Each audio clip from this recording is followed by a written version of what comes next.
Hi from the Oosterhout Free Library. It's Miss Melissa with our next superhero story.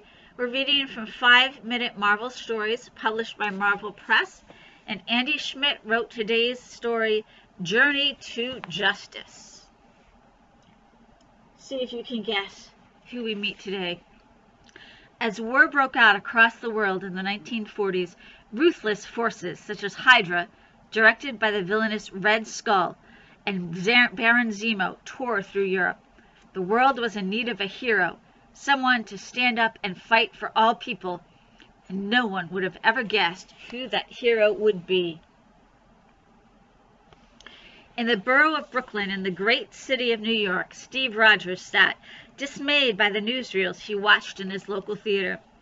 Every week the news gets worse, Steve said to himself. I can't let my friends fight these battles alone. He had to help stop the growing tide of evil. Though he was small and suffered from asthma, Steve desperately wanted to help fight for what was right. Sorry, kid, the recruitment officer said. There's nothing I can do. Next! The army only saw Steve's size and illness, but that wouldn't stop Steve Rogers. On his 17th attempt to enlist, Steve was admitted. He was greeted by Dr. Erskine, who said, Welcome to Project Rebirth.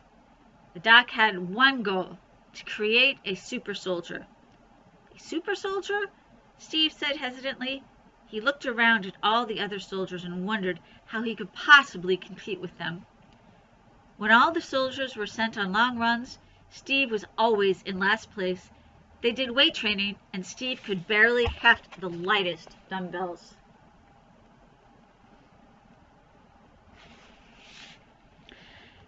When the time came to choose their first candidate to undergo the super soldier protocols, it was Steve Rogers who was chosen. You never give up, Steve, said the doctor.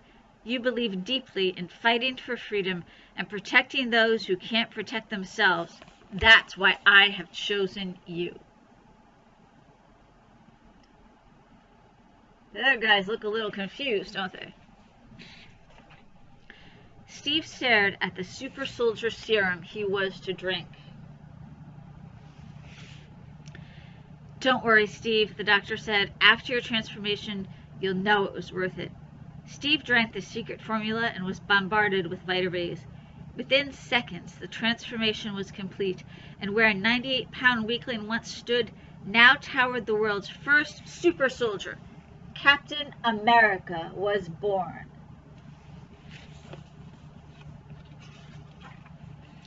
Steve wasted no time getting straight to work.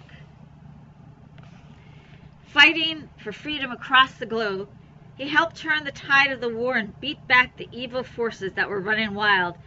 You soldiers have braved the front lines, Captain America told the troops. Today I fight with you, and we honor our country and our cause for freedom.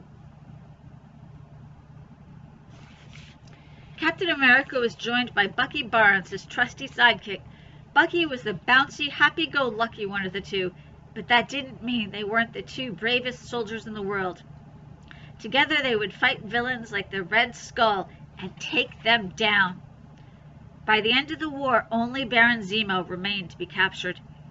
Captain America and Bucky charged into Zemo's family castle. Watch out for booby traps, Bucky, Cap shouted, but the duo dodged every one of them.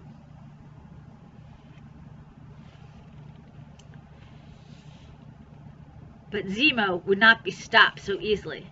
Captain, you have foiled all of my plans except one, Baron Zemo taunted. Even as Captain America tied Zemo up, Zemo set his final attack in motion.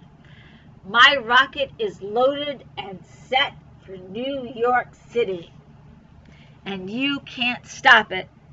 Zemo's rocket took off. The rumble was deafening. Oh no, Steve said, it's aimed at my home. Thinking fast, Steve jumped onto the rocket, taking him far into the sky and way out to sea. He broke into the rocket's guidance system, and it fell helplessly and harmlessly into the freezing ocean below.